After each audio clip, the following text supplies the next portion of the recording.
اکبر الہآبادی بہت بڑے شاعر ہیں، بہت مزاحیہ شاعر ہیں، انہاں مزاح دے وچ امت مسلمہ نو بیدار کیتا۔ علامہ اقبال دے پائے دے شاعر ہیں، انہاں دے دور وچ نا ایک تھانے کوٹھی بنائی تے انہاں نو بھی دعوت دتی۔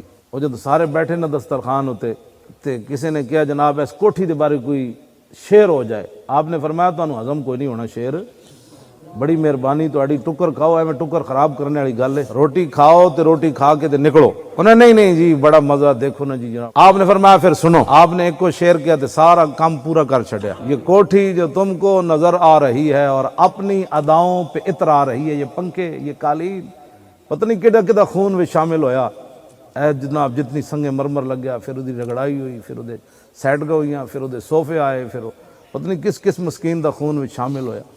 یہ کوٹھی جو تم کو نظر آ رہی ہے اور اپنی اداؤں پہ عطر آ رہی ہے، اگر اس کے گملوں کی خوشبو کو سونگو تو خون غریباں کی بو آ رہی ہے۔